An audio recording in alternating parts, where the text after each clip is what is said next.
கர்த்தர் உங்கள் மீது இரக்கமாயிருப்பார். இன்றைய நம்பிக்கையின் வார்த்தை, எவன் மேல் இரக்கமாயிருக்க சித்தமாயிருப்பேனோ அவன் மேல் இரக்கமாயிருப்பேன். யாத்ராகமம் அதிகாரம் 33 வசனம். 19. புத்திமதியை உறுதியாக பற்றிக்கொள், அதை விட்டுவிடாதே, அதை காத்துக்கொள், அதுவே உனக்கு உயிர்.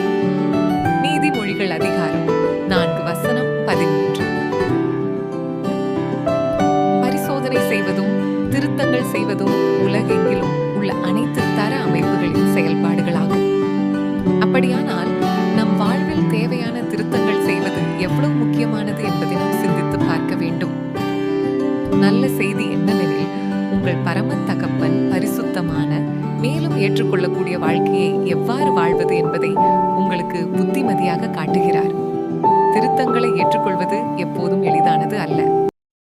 ஆனால் திருத்தங்களை முழு மனதுடன் ஏற்றுக்கொண்டால் நீங்கள் ஆசீர்வதிக்கப்படுவீர்கள். கர்த்தரின் ஞானம் நீங்கள் ஒரு நல்ல போட்டியாளராய் இருப்பதற்கும், உங்கள் வாழ்க்கையில் சிறந்து விளங்குவதற்கும், அதிக வெற்றியை பெறுவதற்கும் தேவையான பலனை கொடுக்கும். ஜெபம். கர்த்தராகிய இயேசுவே, நீங்கள் செய்கிற திருத்தங்களை முழுமனதுடன் ஏற்றுக்கொள்ள எனக்கு உதவி செய்யும். ஆமேன்.